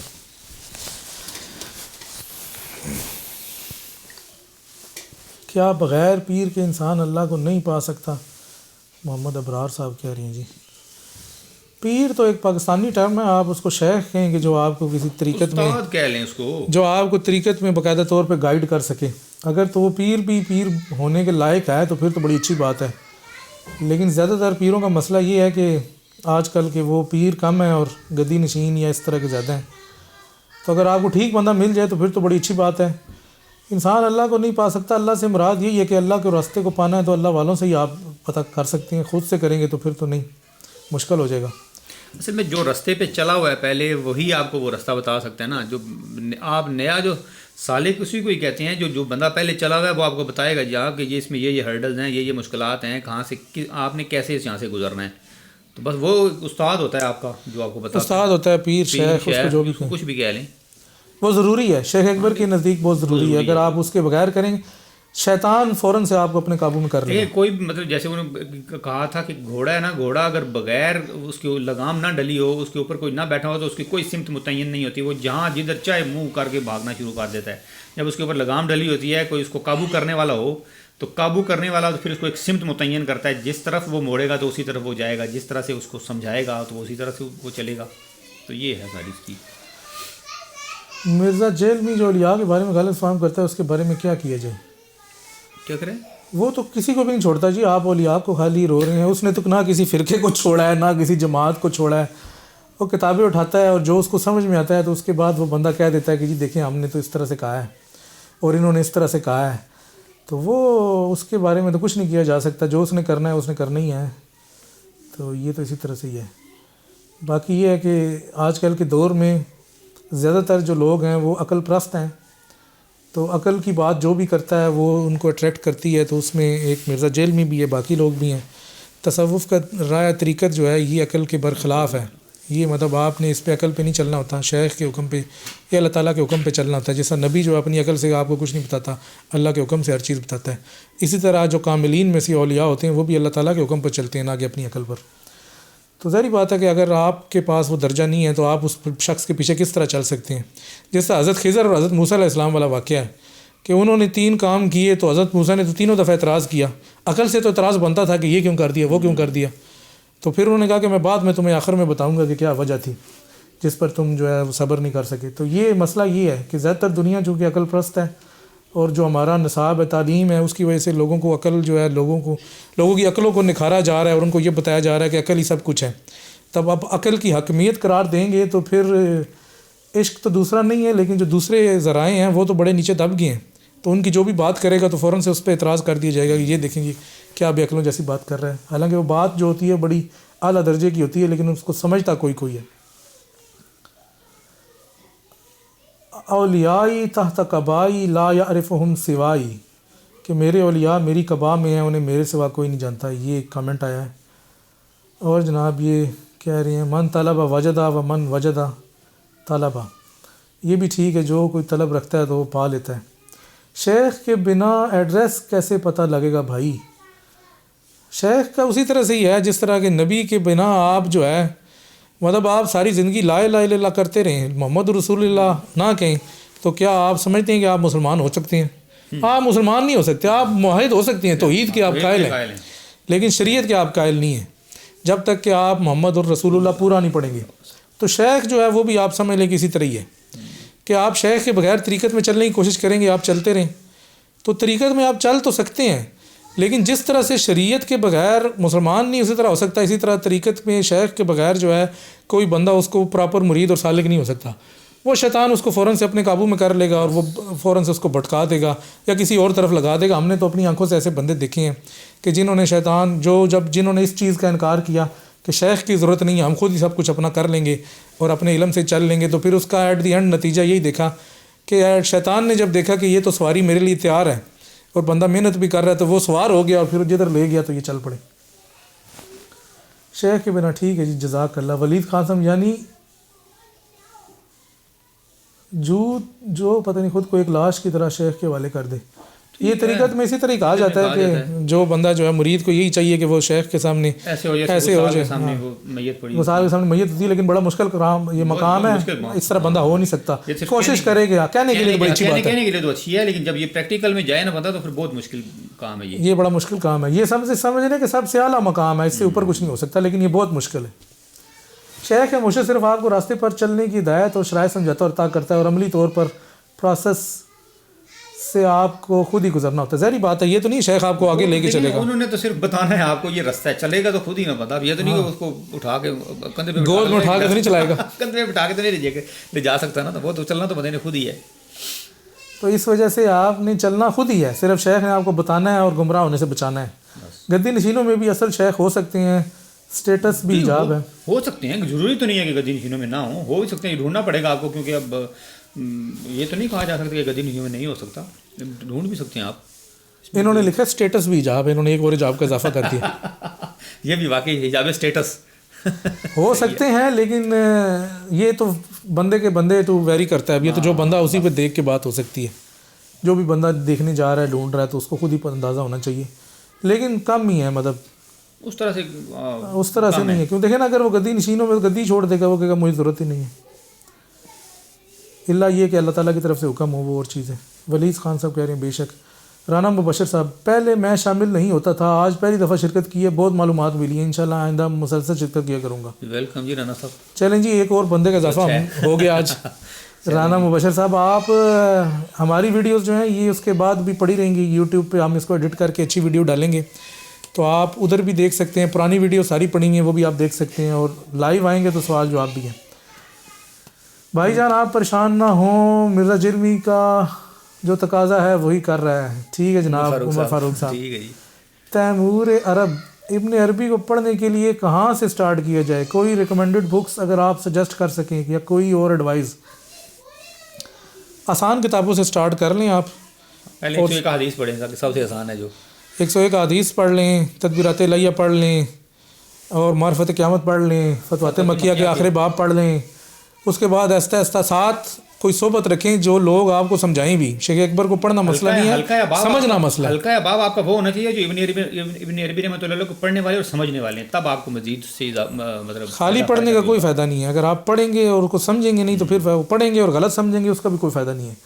تو پڑھیں جہاں سے بھی، لیکن کسی بندے سے پوچھیں کہ جو میں پڑھ رہا ہوں سمجھ رہا ہوں وہ ٹھیک ہے کہ غلط ہے، اور وہی بندہ بتا سکتا ہے کہ جس نے خود پڑھا ہوا. اسامہ بٹ صاحب، آپ شیخ اکبر کی لکھی ہوئی باتیں پڑھتے ہیں اور بتاتے ہیں، لیکن کیا وہ منزل آپ نے طے کی ہیں یا آیا صرف کہنے کی باتیں؟ اکثر لوگ روایات منازل ہی کرتے ہیں، لیکن ان کے پاس کچھ عملی مشق نہیں ہوتی. تو آپ کی بات بالکل صحیح ہے. ہم یہاں پر عملی مشق کروا بھی نہیں رہی، نہ ہمارا کوئی دعویٰ ہے کہ جی آپ ہمارے مرید بنے تو ہم آپ کو عملی مشق کروائیں گے. ہم یہ کہہ رہے ہیں کہ شیخ کی باتیں جو لوگ پڑھتے ہیں انہیں سمجھ نہیں آتی، تو ہمارا مقصد یہ ہے کہ شیخ کی باتیں تو کم سے کم وہ سمجھیں کہ شیخ کہنا کیا چاہ رہے ہیں. تو جب آپ کو علم آئے گا کہ یہ چیز ہے، پھر اس پہ آپ نے عمل کرنا ہے.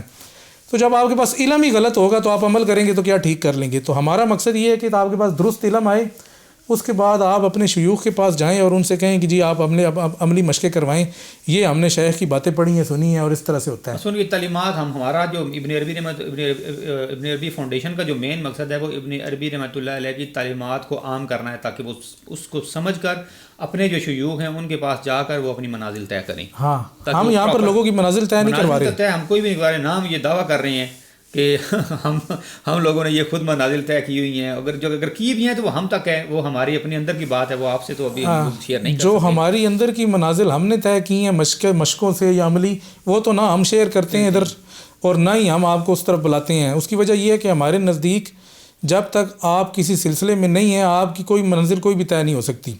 مطلب کوئی ادھر ہمارا مرید نہیں ہے, یہ پہلے واضح کر لیں کہ جتنے بھی لوگ ہمیں سن رہے ہیں ان میں سے ایک بندہ بھی ہمارا مرید نہیں ہے. یہ بس اسی طرح دوست احباب ہیں کہ جو اپنی علمی جو ہے تشفی کے لیے آئے ہیں, تو ہم ان کو جو ہے وہ کچھ نہ کچھ بتا رہے ہیں. وراثت میں ملی ہے انہیں مسند ارشاد, ہے زاغوں کے تصرف میں عقابوں کے نشے من.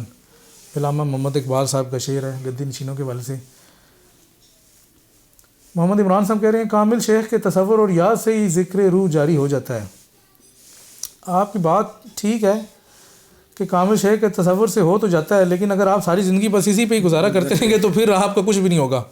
آپ نے کچھ نہ کچھ عملی مشقیں کرنی ہیں, جس طرح کو پچھلے بھائی نے کہا ہے اسامہ بٹ صاحب نے, تو وہ کامل شیخ آپ کو پھر مشقیں بھی کروائے گا. اگر وہ ساری زندگی یہی کہتا رہے بیٹا مجھے یاد کرتے رہنا, تو ایٹ دی اینڈ بس آپ ادھر تک تو پہنچ گئے, لیکن آپ جب آپ مطلب اتنا سال 20 سال 25 سال گزاریں گے وہ پھر آپ اس شیخ طریقت کا آپ کو کچھ نہیں علم ہوگا. آپ کو اس شیخ کے بارے میں تو معلومات کافی حد تک مل جائے گی, لیکن اس کے علاوہ آپ کو کچھ نہیں, اس کے علاوہ جو جس طرف جانا چاہیے وہ معلومات آپ کو نہیں مل سکتی. دیکھیں پہنچنا آپ نے حق تک ہے, شیخ تک نہیں پہنچنا. یہ ذہن میں رکھیں سب سے پہلے کہ کامل شیخ کے تصور سے ذکر روح جاری ہو جاتا ہے. ذکر آپ نے حق کا کرنا ہے, شیخ کا ذکر نہیں کرنا. اگر شیخ کا بھی ذکر کرنا ہے تو اس کی نیابت میں کرنا ہے, اور ایٹ دی اینڈ آپ کا مقصد حق تعالی ہونا چاہیے. دیکھیں اگر شیخ کہتا بھی ہے جی کہ یہ ذکر کریں, تو وہ ذکر آپ کو کیوں کروا رہا ہے, وہ ایک پریکٹس کرواتا ہے. اسٹارٹ میں وہ یہ کہتا ہے کہ جیسے ہم ہر وقت اللہ کا دھیان نہیں رکھتے, وہ کہتا ہے کہ یار میرا جو دھیان ہے وہ اپنے مائنڈ میں رکھو, تاکہ پتہ لگے کہ جیسے اللہ تعالیٰ ہمیں ہر وقت دیکھتا ہے. صرف وہ جب یہ مائنڈ میں ہو گیا تو اس سے وہ تصور پکا کرنے کے لیے کہ ہمیں اللہ تعالیٰ ہر وقت ہمیں دیکھ رہا ہے یا ہم اس کی نظر میں ہیں, یہ اس سینس میں ہے. محمد انور کمالی صاحب, شیخ کا انڈو پاک صوفیاء پر کیا اثر رہا ہے؟ شیخ کا برصغیر میں صوفیاء پہ اثر تو کافی کم ہے, ہمارے نزدیک تو کافی کم ہے, لیکن ویسے آپ کو کافی مل جائے گا. چشتیہ سلسلے میں ابن عربی کو بہت زیادہ پڑھا بھی جاتا ہے, ان کا نام بھی لیا جاتا ہے. اس طرح اور بھی بزرگ ہیں, وہ بھی شیخ اکبر کی بڑی عید کرتے ہیں, لیکن اصل کام جو ہے کہ شیخ کی مراد کے مطابق جو لوگ سمجھیں ہیں, کیونکہ یہاں پر جو وقت الوجود آیا برصغیر میں وہ ڈفرینٹ ہے, اور جو شیخ نے ادھر بتایا تھا وہ اور ہے. پھر شیخ کے شاگردوں نے جو اس میں کیا اس میں اور امینڈمنٹ کر دی, تو امینڈمنٹ ہوتے ہوتے یہاں پر جب وہ پہنچا تو وہ تو پھر کچھ سے کچھ بن گیا. ہمارا مقصد یہ ہے کہ شیخ کا جو اوریجنل کلام ہے وہ لوگوں کے سامنے لائیں اور پھر لوگ اس سے دیکھیں پڑھیں. جس طرح جنات کی عمریں بڑھتی ہیں, کوئی 500 سال کی عمر کا ہوتا ہے, کوئی اور بھی زیادہ ہوتا ہے, اسی طرح ملائکہ کی عمریں بڑھتی ہیں یا ایک ہی عمر تک کے وہ ہوتے ہیں. اس کا ہمیں کوئی علم نہیں ہے مبشر صاحب, یہ تو ہمارے ٹاپک سے ریلیٹڈ بھی بات نہیں ہے جو آپ نے کیا ہے, تو اس کا علم بھی نہیں ہے. محمد عمران صاحب, میرے مرشد نے فرمایا کہ شیخ اکبر کی تعلیمات منتہی ہے, میرے خیال میں شاید یہ منتہا کے لیے ہیں. تو آپ منتہی بننے کی کوشش کریں نا, آپ کیوں ابتدائی طور پر ہی بس مطلب ابتدا میں ہی رہنا چاہتے ہیں؟ ابتدا والے تو بالکل مطلب وہ تو اس کا کوئی فائدہ نہیں ہے. زندگی تو آپ کو ایک ہی دفعہ ملنی ہے, تو آپ اپنے مرشد سے کہیں نا کہ جی آپ ہمیں اگلی منتہا یا انتہائی تعلیمات ہمیں بتائیں نا, آگے لے کے چلیں اور وہ سفر طے کروائیں. وہ سفر طے کروائیں نا. یہ مبتدی کے لیے اور مبتدی کے لیے امام ہوتی ہیں. یہ آپ کا جملہ واضح نہیں ہے, آپ نے اب مبتدی کے لیے بھی دوبارہ لکھ دیا, پہلے آپ نے منتہی کے لیے لکھا تھا, تو یہ ذرا ہے. لیکن شیخ کی تعلیمات تو سب کے لیے ہیں. البتہ یہ ہے کہ جو شیخ کی تعلیمات کو سمجھ لیتا ہے تو وہ پھر مبتدی آپ اسے نہیں کہہ سکتے. وہ کافی حد تک جو ہے وہ کچھ نہ کچھ یہ طریقت کا جو ہے یا حقیقت کی چیزیں یہ تقریباً سمجھ جاتے ہیں. شیخ کا تصور تو شیطان کے تصور و غلیظ سے محفوظ رکھے گا. ہاں یہ بات آپ کی صحیح ہے ولید خان صاحب. شیخ کا تصور آپ کو شیطان سے مطلب شیخ بیسیکلی شیطان سے آپ کو محفوظ رکھے گا اگر شیخ کامل ہے, لیکن اگر شیخ کامل نہیں ہے اور شیخ بھی اسی طرح ہی ہے جس شیخ خود اگر شیطان کے شکنجے میں ہے ہاں تو پھر کوئی فائدہ نہیں ہے، پھر کوئی فائدہ محفوظ کرے گا وہ آپ کو، وہ خود محفوظ نہیں ہے تو آپ کو کیا محفوظ کرنا ہے اس نے. اس لیے آپ کے جملے میں نا یہ ہے ایک اف اور ایک بٹ لگا ہوا ہے کہ اگر شیخ شیطان سے محفوظ ہے تبھی وہ آپ کو شیطان سے محفوظ رکھ سکتا ہے، لیکن اگر کسی بھی صورت وہ خود شیطان کے شکنجے میں ہے تو پھر تو وہ جس شکنجے میں وہ ہے اسی میں ہی آپ ہی جا رہے ہیں.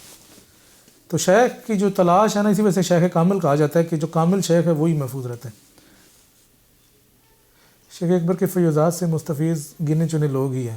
جی بالکل ظاہری بات ہے جناب، وہ ہر بندہ تو نہیں ادھر رسائی ہو سکتی، مشکل کام ہے. گنے چنے لوگ ہی ہوتے ہیں کہ جو ادھر یہ سب کچھ جن پہ عطا ہو جائے اللہ تعالیٰ کی طرف سے. تو وہ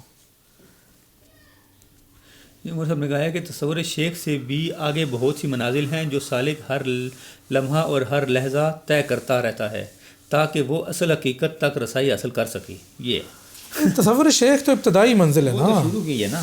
اسی وجہ سے تو ہم نے ان کو پہلے ہی کہہ دیا تھا کہ تصور شیخ تو یہ صرف ابتدا میں آپ کے چلنے کے لیے کیا ہے، یہ نہیں ہے ساری زندگی تو آپ یہی کرتے رہیں گے تو پھر تو آپ چلے ہی نہیں، ادھر ہی جہاں سے کھڑے تھے وہیں پر ہی کھڑے ہوئے ہیں. تو یہ پہلی منزل ہے، صرف آپ نے یہاں سے آگے چلنا ہے. ابھی تو سٹارٹ ہوا ہے آپ کا سلسلہ. اصل پیر مرشد جو وہ ہے یا جو استاد ہوتا ہے اس کا کام پل کا کردار ادا کرتا ہے نا. وہ اس یعنی پل سے دیکھیں بندہ ہمیشہ پل کے اوپر تو کبھی کھڑا نہیں رہتا نا، پل سے گزر کے آگے سامنے جاتا ہے دوسری طرف. تو دوسری طرف جہاں پہ آپ جو منزل ہے آپ کی وہاں پر کوشش کریں کہ وہاں پہ جائیں، یا نہ کہ وہاں بس پل پہ کھڑے اسی کی تعریفیں ساری زندگی کرتے رہیں. ولید خان صاحب نے لکھے جو ہیں ان تک رسائی بہت مشکل ہے، بس دعا کا سہارا ہے. تیمور ارس صاحب لکھا ہے ابن رشد اور ابن عربی کی ملاقات جو ہوئی تھی اس کے بارے میں کچھ بتائیں. کیا سوال پوچھا تھا ابن رشد نے؟ ہماری ایک ویڈیو ہے بنی، دیکھ لیں، اسی چینل پہ پڑی ہوئی ہے ابن رشد اور ابن عربی کے حوالے سے، اس میں آپ وہ سن لیں پوری، اس میں سوال بھی ہے اس کا جواب بھی ہے. عمر فاروق صاحب تصور شیخ سے آگے بھی بہت سی منازل ہیں جو سالک عالم عطا کرتا رہتا ہے تاکہ اصل حقیقت تک رسائی حاصل کر سکے. پڑھ لیا جی، بتا دیا ہم نے عمر فاروق صاحب. ابن رشد اور ابن عربی کی ملاقات کی ویڈیو اسی چینل پہ ہوگی، سرچ کر لیں آپ کو مل جائے گی. شیخ اکبر کے فیوزات سے ہر شیخ کامل شیخ مستفیض ہوتا ہے اور یہ کثیر تعداد میں ہیں، البتہ ان کی شناخت مشکل ہے. کثیر تعداد تو ہم نہیں کہہ سکتے، ہماری اپنی رائے میں قلیل ہے، کثیر نہیں ہے، کیونکہ زیادہ تر لوگ دعویٰ کرتے ہیں اس کے پیچھے ان کے پاس ہوتا کچھ نہیں ہے. اور یہ تو دعویٰ کر رہی ہیں کہ جی ان کے فیوزات سے، ایک تو ان کے کلام سے اگر کوئی کہہ سکے تو ہم کہیں جی بات ٹھیک ہے، کلام سے اتنی قلیل تعداد ہے تو فیوزات تو اس سے بھی قلیل ہے. مطلب اکا دکا ہی کسی کو فیوزات ملتے ہیں. شیخ اکبر کا وہ چکر نہیں ہے کہ ہر ایک کو اسی طرح لفٹ کرا دیں، ان کا معاملہ بڑا سخت ہے اور یہ بڑے اونچے ہائی لیول کے بزرگ ہیں. تو اکا دکا ہی کوئی ہوتی ہے شخصیت جو ان شیخ سے مستفیض ہوتی ہے، باقی زیادہ تر کلام سے ان کے مستفیض نہیں ہوتے. تو اللہ رکھا سر جی، اگر پیر صاحب پردہ ہو گئے ہوں تو ابن العربی کے تصور کر سکتے ہیں کیا؟ بتائیں جی، پیر صاحب پردہ فرما گئے ہیں تو کیا ابن العربی کا تصور کر سکتے ہیں؟ نیا پیر پکڑ لیں جی آپ. یہ نیا پیر پکڑ لیں، ضروری تو نہیں پیر صاحب چلے گئے تو ٹھیک ہے، یہ تو اب نہیں کہا جا سکتا کہ آپ ساری زندگی پیر صاحب چلے گئے ہیں تو آپ اسی طرح ہی پھرتے رہیں. اگر تو آپ کا معاملہ ٹھیک ہے تو ٹھیک ہے، اگر آپ کا معاملہ ہی گڑبڑ ہے تو کوئی نیا پیر پکڑ لیں جو آپ کو چلا تو سکے، کم سے کم سیدھا آپ کو راستہ بتائے تاکہ معاملات. ابن عربی کے تصور سے کچھ نہیں ہوگا، کل شیطان ابن عربی کی صورت میں آ جائے گا اور آپ کو کہے گا یہ کریں تو پھر آپ کیا کریں گے؟ شیخ پکڑیں تاکہ کیونکہ حدیث میں جس طرح لکھا ہے نا، نبی پاک صلی اللہ علیہ وسلم نے فرمایا کہ میری صورت میں نہیں آ سکتا لیکن باقی تو ساروں کی صورت میں آ سکتا ہے. جنگل میں ایک شیر ہی بادشاہ ہوتا ہے. یہ سارے شیر ہی بادشاہ ہوتے ہیں جنگل میں، تو شیر جتنے بھی ہیں جنگل کا بادشاہ شیر ہوتا ہے، آپ یہ کہہ لیں. اللہ آپ کو سلامت رکھے. چلیں جی، وہ ابن عربی کے تصور والے تھے. کوئی اور شیخ آپ دیکھیں، کیونکہ اس طرح مشکل ہے کام، خالی تصور سے کام نہیں چلے گا.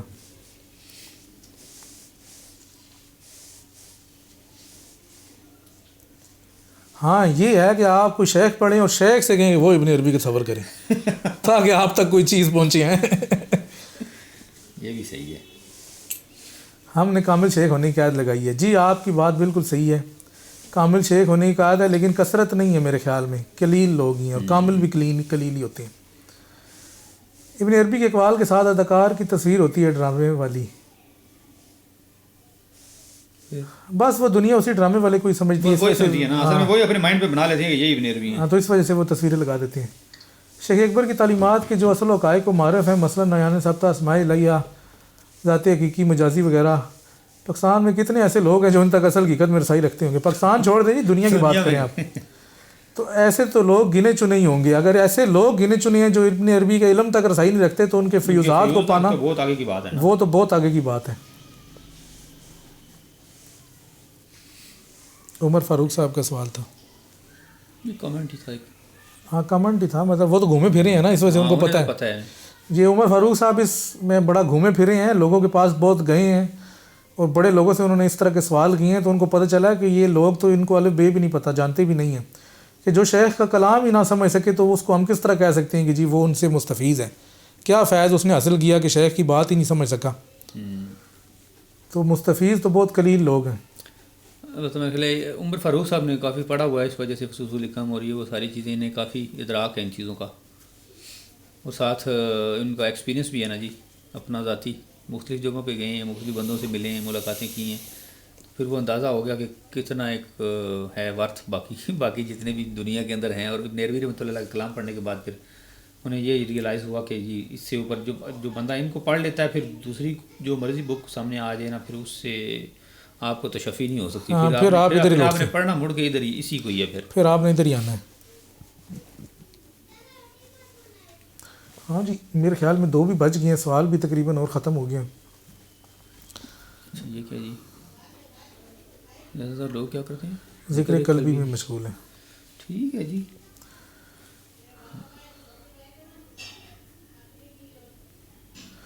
شیخ احمد محمد علی کے علاوہ بھی ہیں یا کوئی ہے یا ان سے بھی بلند ہے کوئی اس دور میں؟ ہوں گے جناب, کیوں نہیں ہوں گے, ہمیں علم نہیں ہے. ہر شعر کے اوپر سوا شعر ہوتا ہے نا, ضروری تو نہیں ہے کہ یہ تو آپ شیخ احمد محمد علی سے آپ سوال کریں, وہ آپ کو بتائیں گے کہ ان کے علاوہ کون کون سے ہیں اور ان سے بلند کون سے ہیں. ہمارا تو اتنا نہیں ہے کہ ہم ان کے بارے میں بتا سکیں یا ان سے بلند کے بارے میں بتا سکیں, نہ ہماری رسائی ہے.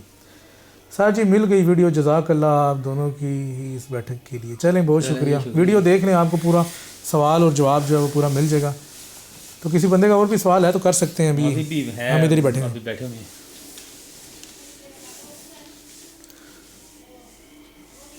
اللہ تعالیٰ کے چنندہ لوگ ہیں جو ابن عربی رحمۃ اللہ کی تعلیمات سے, علوم سے, معرف سے, حقائق سے حاصل کرتے ہیں, پھر ان پر عمل بھی کرتے ہیں. عمر فاروق صاحب صرف حقائق حاصل کرنا نہیں, پھر اس کے مطابق اپنی زندگیوں کے عمل کرنے کی بھی کوشش کرنا, اپنی زندگی کو ان تعلیمات کے مطابق ڈھالنا. جب آپ پریکٹیکل کریں گے تو اصل چیز تو آپ کے تب کھلے گی. یہ تو خالی ابھی نالج آپ کی تھیوری ہے. ابن عربی رحمۃ اللہ پڑھنے کے بعد اگر بندے کی عادات و اطوار میں بھی کوئی چینجنگ نہ آئے, اس کے اخلاق میں چینج نہ آئے, تو پھر فائدہ تو کوئی نہ ہوا. پھر تو اصل بات تو یہی ہے کہ آپ نے اپنے اخلاق کو سنوارنا ہے نا. اخلاق میں ساری چیزیں آ جاتی ہیں, جیسے قرآن پاک میں تھا کہ نبی پاک صلی اللہ علیہ وسلم کا خود قرآن ہے, تو قرآن میں جو چیزیں تھیں وہ نبی پاک صلی اللہ علیہ وسلم کا اخلاق ہے. باقی اس میں ساری چیزیں ہی آ جاتی ہیں, اس میں عبادات آ جاتی ہیں, اس میں آپ کے معاشرے میں جتنے بھی تعلقات ہیں لوگوں کے ساتھ, اپنے گھر والوں کے ساتھ, دوست احباب کے ساتھ, مطلب ہر اس میں تمام چیزوں کا عطا کرتا ہے اخلاق. اچھا جی آگے. یہ عمر فاروق صاحب کے لیے ہے. محمد عمران صاحب نے جزاک اللہ, اللہ خوش رکھے. ولید خان صاحب نے ان کو دیا کہ جی آپ کہاں پر بیٹھیں گے, یہ وہ خود بتائیں گے اس کا. میرے خیال میں ابھی بس کرتے ہیں, عمر صاحب کے ساتھ آپ خود گفت و شنید کر لیں جی. ہاں میرے خیال میں ابھی بند کرتے ہیں, اگر مزید فی الحال 14 بندے ہمیں دیکھ تو رہے ہیں. چلیں اگر ہے کوئی کوشچن تو بتا دیں. چلیں 5 منٹ اور دے دیتے ہیں, ابھی ہمارا 2:03 ہو گئے ہیں, 5 منٹ پہ ختم کرتے ہیں جس کو. مزید بھی سوال ہیں تو کر سکتے ہیں, اگر کوشچن ہیں دوستوں کے تو کریں. آج کے ویسے ٹاپک کے حوالے سے تو کوئی سوال نہیں آیا, آگے پیچھے ہی آئے ہیں. چلیں جو بھی ہے جنرل سوال آئے ہیں. جنرل نہیں, اصل میں جب ٹاپک پہ تھے تو پھر اصل میں ہم ٹاپک بھی جب ہوتے ہیں تو پھر دوسرا سوال ہم لیتے نہیں ہیں نا, تو پھر اس کے بعد پھر اچھا ابھی جنرل سوال تھا. ہاں ابھی جنرل سوال کا سیشن ہے, تو چلیں جو ہے جو جتنا ہمیں پتہ ہے وہ ہم بتا سکتے ہیں آپ کو. تو اس سے اوپر والی جو بات ہے وہ تو پھر آپ خود ہی کسی اور کے پاس